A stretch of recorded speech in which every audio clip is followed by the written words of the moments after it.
Hello, hello. Oh, hi guys. How's everybody doing? So apologies in advance. I think today's going to be a tricky one when it comes to the technology. My internet is being finicky. So I'm sorry if it's unpleasant for any of you. Hello, Deborah, Stephanie. Hello, I'm alone today, so just me. Hello, Rena, Karen. Yes, me too, barely made it on time. Hi, Sally. Camille, hello, hello. June, Susan, Edna, Inez. Hi, Lynn. Welcome, everybody. So, hello, hello. Barca. Hello. Welcome, everybody. Hello, Melissa from Michigan. So today I thought, Halloween is really upon us. So I thought I'd kind of dance the line of Halloween and fall. Hello, Ketty, Katrina. Hello, hello, Hawaii. Oh, so jealous. I love the beach and the ocean. Okay, so today we're working on, I would say, call it mixed media. That kind of, where you're incorporating lots of different things. So we're going to talk about a couple of things. So first thing, I'm using molds. So I just want to show you guys here is a close-up shot of my molds, and that is a ruler back there that you can see, and those are 1-inch squares. And when you're shopping for molds, a lot of the molds are made for cakes. So you need to shop cookie in mind. A cookie is, a big cookie's maybe 6 inches, 5 inches. So you can't be using a fondant piece that's 3 inches wide on a cookie. It just doesn't work, So you want to shop looking and thinking about that, consideration. Hello, Angie. Hello, Daniela. Thank you. Yes, good vibes. It's a must. Shanna, hello. Sahar, hello, hello. Okay. So that's, if you're shopping for molds, think about that. Really check out the sizing, and often they come with a variety. Like, let's say it's bows, we'll try to get a mold that has different bows, like a bow with tails, a bow with just the, and sometimes also they have them in slightly different sizes, which can, come in handy. You don't necessarily know what you're going to be working on. Sometimes you maybe need just a little bow tie, and then sometimes you maybe want a bigger bow for on a wreath or something like that. So if you can get a mold that has a lot of sizes, that's really good. Like this one here. Let me just turn on my camera. I'll show you what I'm talking about. This one here I got actually at Michael's. So you'll find molds at AliExpress. AliExpress molds are very good, and they're probably the cheapest I've ever found. At Michael's, use your coupon, but here you can see it's all exactly the same rows, but in a variety of sizes, right? So you could use the smaller ones on cupcakes, and this is kind of big for a cookie. It's a big fondant, a big glob of fondant. All right, I'm gonna look back at your comments here. Anna, hello. Gina, hello, Gina. Marcia, Joanne. Marcia, hello. All right, I'm doing not too bad. It's my pleasure. Thanks for hanging out with me. Hi, Nicole. You can visit Haniela's. Here, let me pop this up. She's got all her recipes. I don't have a blog. Han has a blog. She has all her recipes up there. So here it is. Visit that blog, and she has everything you need there, and it's free. Okay? All right, so now back to my molds. And so the other thing that I do when I make my fondant pieces is I actually like to make them all white. Now, fondant has gained popularity from what I've seen on the internet when it comes to cookies. I'm seeing more and more fondant cookies. And time again, they're coloring the fondant. I see them doing marbling and fades and stuff. But your scrap fondant, well, if you're doing all these kind of layered colors in there and you're getting your colors all mixed up, well, your scrap can't really be reused unless you make it black. It's kind of like I guess it's the kitchen sink fondant. So I like to work in white. I can pre-make them and then let them dry, and then I can color them with my airbrush. That's personally how I like to work. Then I don't have clumps of leftover color. You can easily do a fade on fondant with an airbrush. Okay, so we've looked at this, the different varieties. So today I'm working, like I said, fall, dancing the line between fall and Halloween. So we have all kinds of leaves, owls. Now, if you're going to ask me where I got these molds, I've gotten these molds over the years, just picked them up, Michael's online. I've gotten all different ones. Like if you look at the ones in the back, those are Sculpey, those are like old, those are probably 20 years old. So you can, shop around and you'll find molds that work for your projects. Hello, Lindsay. All right, next thing I want to talk about is the airbrushing. So airbrush doesn't look the same on fondant as it does on royal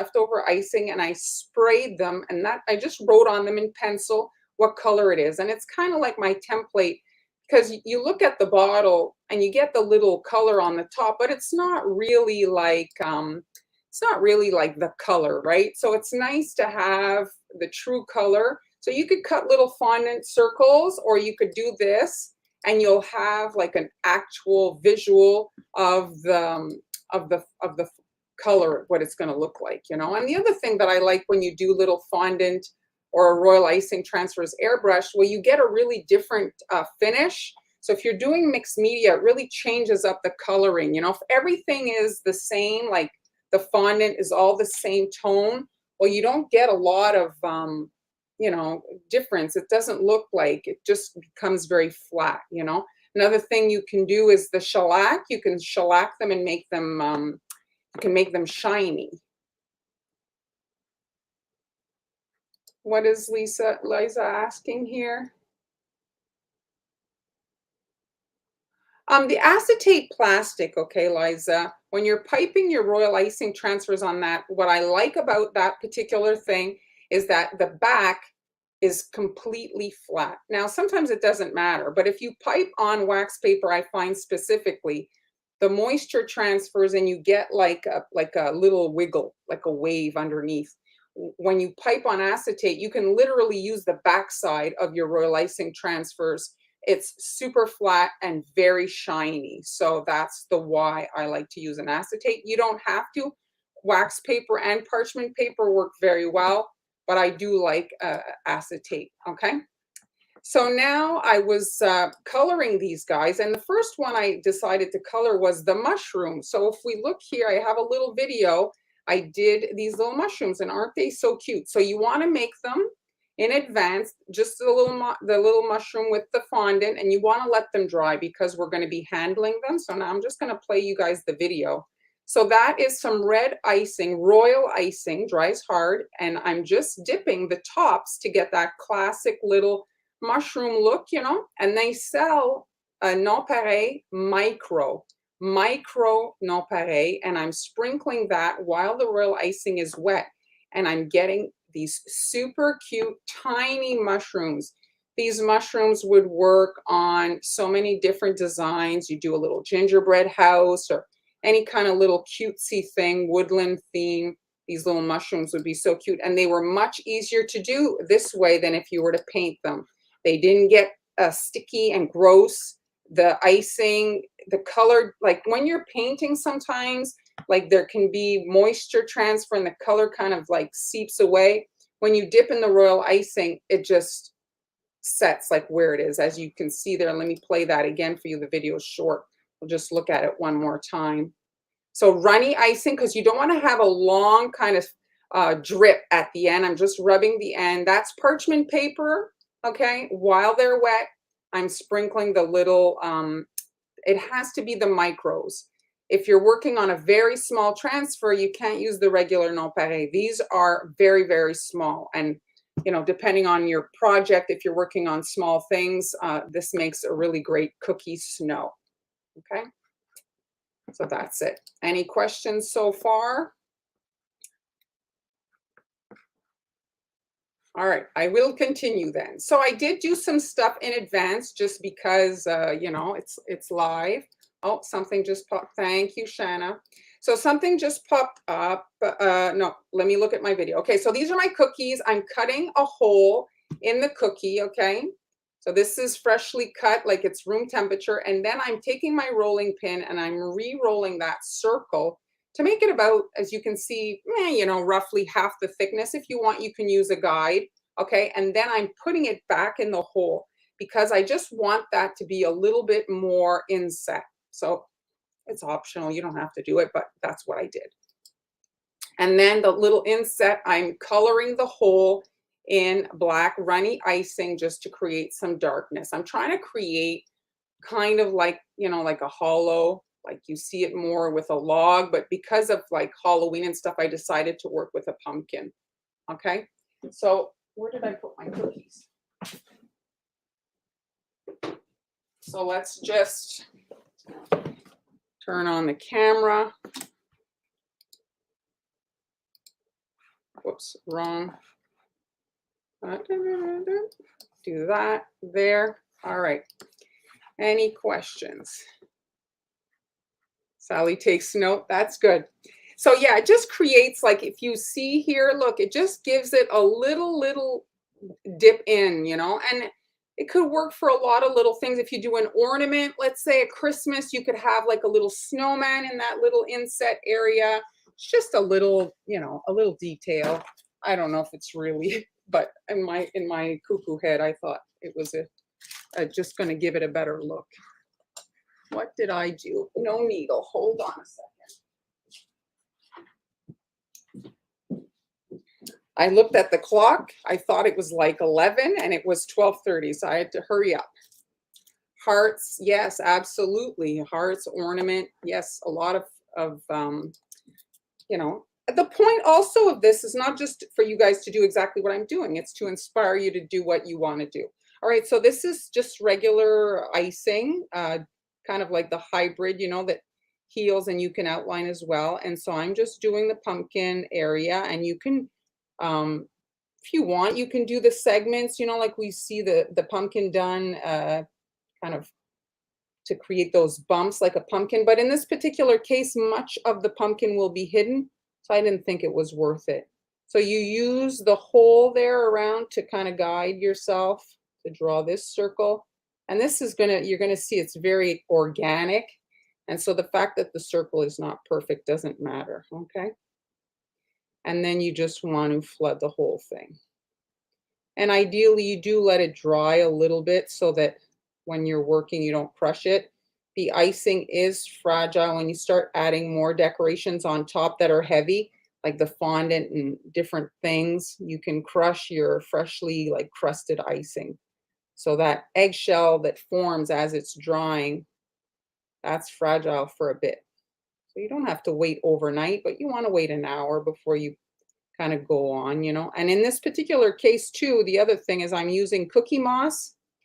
And so cookie moss sticks. If the cookie's not completely dry, or the icing, I should say, isn't completely dry, that cookie moss is going to stick to all the areas. So not ideal. Maybe if you don't have a lot of time, you want to add the cookie moss to the area where I'm going to show you guys, and then do the orange. Perhaps that will be your hack, because it really glues to almost like no moisture. It's kind of like the difference between sanding sugar and nonpareil. Nonpareil doesn't take a lot for it to not stick, but sanding sugar sticks with the slightest amount of moisture. All right, so you can see here, let me try to zoom in if I can the other way to show you guys. See the hole? It just creates a little bit of that like indentation, a bit more for that little, is my light here. Can you guys see? There. All right, so we're just going to let this one dry, but of course I've made, you know, I've got some ready for you guys. Let me just zoom back a little bit. How's the focus? That looks okay. All right, any questions? Let's see here. Hello, Fallen Leaf. Hello, hello. Okay, so what is cookie moss? For those of you that don't know, well, you can bake a few extra cookies with your leftover dough. And I can see that line that's I played with the camera, eh? Last time what I did is I turned it off and that seemed to, so let's see if we can let it turn off and then we'll turn it back on. Maybe it'll kind of reset it.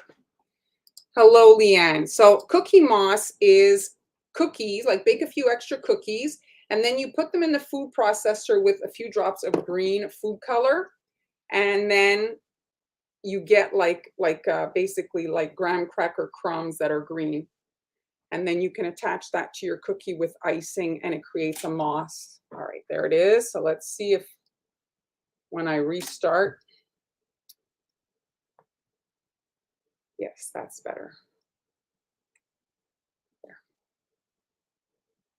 Okay, so I've got green icing. I like to use the same color as the cookie moss to attach. And I'm just adding a little bit of moss right here on the edge of the opening, okay? Just like that. And here is the moss. You see, it really looks like moss. And then you want to sprinkle that onto your green. And you can see now why it's important that the orange be dry, because I would have gotten moss literally all over the cookie. So I don't want this to be green everywhere. I just wanted it to be in this area. So you want to, you know, really let that orange dry so that you don't end up with it everywhere, okay?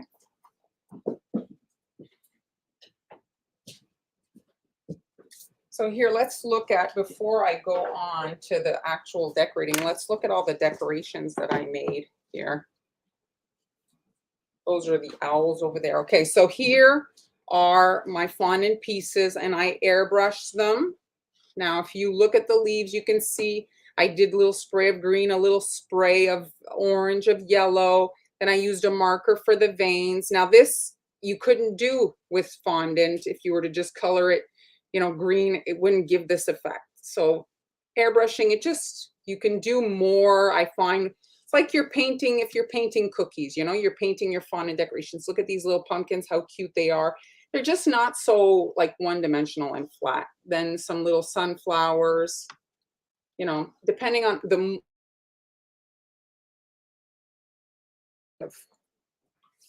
and then here you can see the little mushrooms. Look at how cute they are. I really love, like, royal icing. It dries matte, so it really works for this particular thing.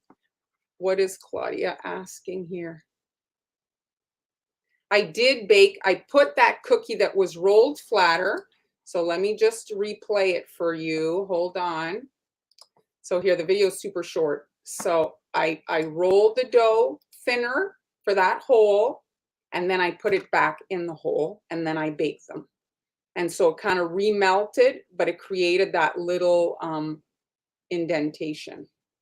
So I'm using the same cutter so that it fits. It's kind of like the Franken cookie, you know, when we're puzzling several cookies together, but it's just a little bit lower. Okay. Thank you, Susan. You can rewatch. I showed how to make it. Do you know, is there a way to airbrush modeling chocolate? I haven't really airbrushed modeling chocolate. So I don't know if it airbrushes the same way as fondant. But if you're using modeling chocolate, like let's say for the full coverage, you could have little fondant decorations. Like I understand modeling chocolate tastes better, but for the small little details, I don't know that it would, you know, matter. Thank you, Nicole. I didn't paint them. That's royal icing on there. All right, so here is a little acorn. You see, I have a really like wide variety of the molds. And then here you need, where are my tweezers? Of course, I know I had set them aside because I knew I was going to need them. But if you look at the owl here, the mold coincidentally has a little, it's made, I think, to receive a pearl or a diamond or whatever. And so I added a little dot of icing and then I put in a pearl, but I'm not going to be able to do it because I can't find my tweezers and there's no way to do it bare hands. It's just so meticulous.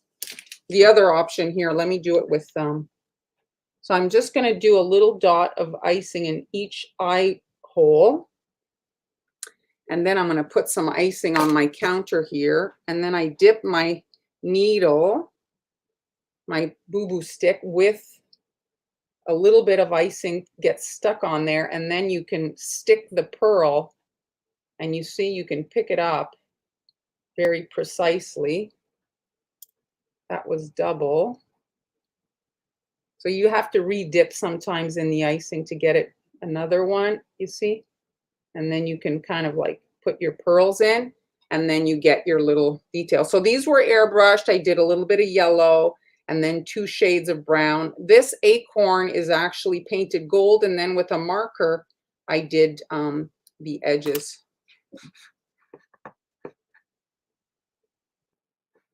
Thank you. It's an affliction, I think. They do. Well, that's it. Check it out then. What is it? You said the Sugar Art site. I haven't worked in it really. All right, so I made some of these in advance. So let's pull out. We're going to need an owl. We're going to need a mushroom. And then I'm going to bring in my other little decorations that I made. So you can make them in advance and have them on a tray so that you can kind of like, you know, kind of like, I guess, if you've ever scrapbooked, you know, people like reach and grab whatever, you know, as you're working. And I was thinking this could actually be a fun Thanksgiving for the Americans watching, because we already had our Thanksgiving. But, you know, if you're having family in and they're not maybe, you know, adept to like doing the cookie decorating, it does require skill. But this, you could just make up all the little fondant decorations and you guys could have a little cookie decorating party, but they're just kind of essentially gluing things on, right? So there it is. So I'm going to, here, and oh yeah, the other thing, I glue my fondant down with a dot of royal icing, because when you airbrush, everything flies around, right? It's wind, like the wind is not terribly strong, but it's strong enough to make these little tiny things fly around. And the other thing that I got also is chocolate rocks. I love chocolate rocks for this type of theme, and they're like a pleasant surprise when you're eating your cookie, as opposed to a big hard pearl or something like that, you know? Sally's in love and it's not even done. Thank you, Rebecca. Thank you, Sally. All right, so now I have a big tip, a 32. Actually, here, let's take a little mini pause here, and I'll show you guys. If you haven't, you know, started your cookie decorating adventure, you can check out on Global Belly. We have a subscription where every month you're getting new supplies to decorate cookies. So this particular tip is in that bundle number 1. You see that piping tip set, that's in there. Oh, here it is, this. And so this piping tip is in there, and you have a lot of great piping tips, and you have a washable bag in there. And then Global Belly is going to be launching their, they sell the gingerbread house kits. And so these are Hans creations. So if you want to make a gingerbread house this year, and I figured I'd give it a shot too. So I designed one as well. This is my version. So those will go on sale shortly. You can order a gingerbread house kit to decorate. You know, that's another fun family activity to do. Okay, so like I said, this is a big tip. And if you look at my icing, look, it's all marbled in there. I use powdered food color that I don't really mix all that well. And then it kind of like creates this marbling inside. And now I want to add the swirl, or the stem, I should say. I'm going to add the stem from here. I'm going to actually go all the way around. I'm going to end it about here. So thank you, June. So I'm squeezing here, and I'm going to fill up this whole area. All right, I'm going to try to go slow, but the thing is you, to get a smooth line, you kind of have to get like squeeze and go. So you'll see here, I'm just kind of like trying to make it look organic. There, okay. Now, while this is wet, you want to add your little fondant decorations. There's no rhyme or reason to my design here. I'm just using the decorations that I kind of made, and I'm inserting them into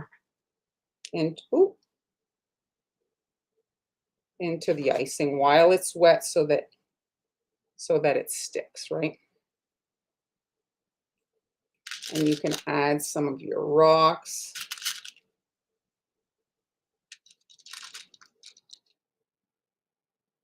It might not make any sense, the design, but I thought it was kind of just interesting. And so here I'm adding my owl. I forgot to add the owl.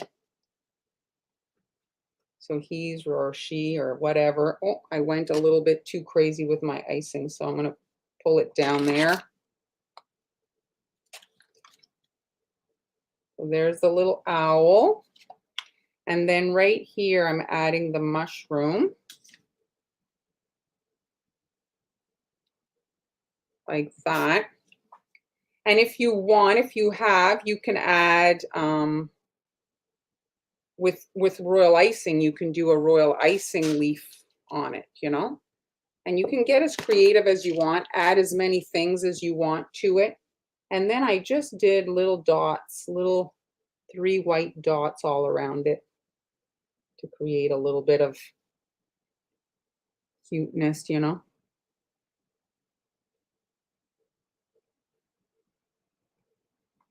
Just like that. So this is kind of what they mean by mixed media. So you've got royal icing, fondant, you got the cookie moss, you're airbrushing, you're playing with a lot of things. You get to kind of, you know, experiment and get creative and play with all the different textures and everything. And I do like, depends, like if you've seen a pumpkin cookie, some people make the stem green, some brown. Supposedly, I think if a pumpkin's done, the stem is brown. So it's up to you if you want to do it in green. But because of the moss, I worked in brown. But you see, because of the marbling, it makes it so much more interesting. It gives it like a more, oh, another leaf you can do is with wafer paper and hole punches. I've done that in previous videos. All right, any questions, guys?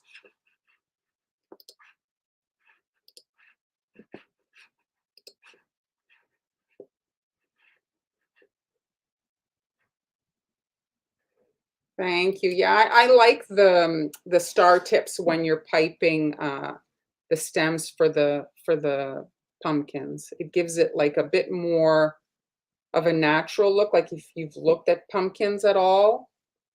And you can do for Halloween, you could just have eyes in there, you know, like you do like a whole bunch of like little eyes, like there's critters, a monster or something in the hole, or you could have little hands reaching out, all kinds of little things. But again, this could work on a Christmas ornament, or you could use your Christmas tree cookie cutter and make a hole and do kind of something similar. I think this concept would work on, you know, a variety of different cookie cutters.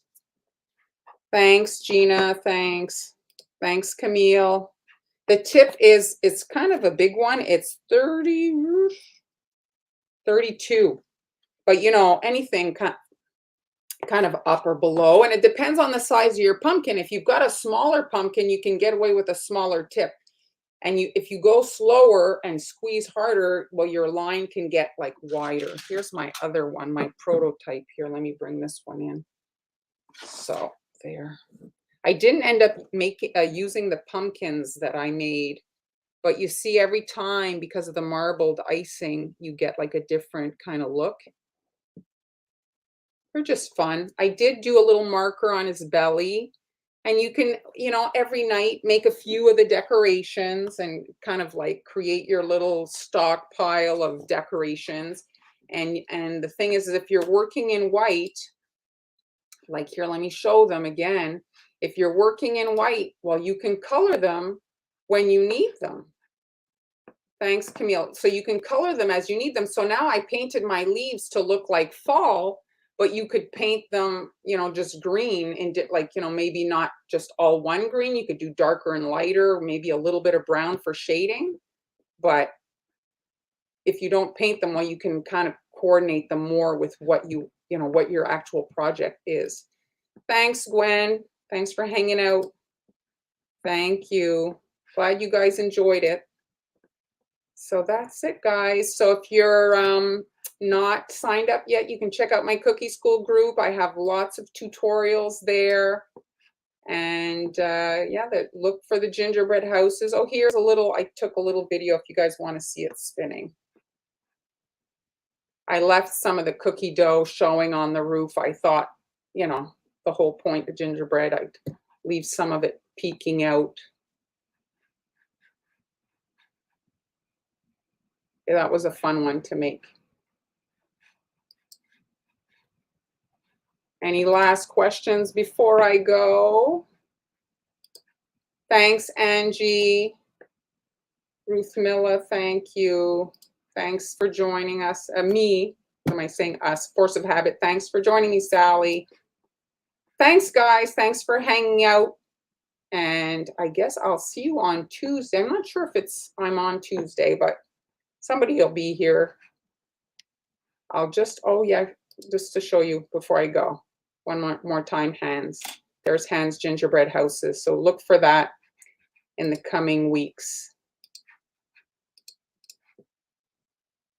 And I'll see you on potentially Tuesday, if not next Friday.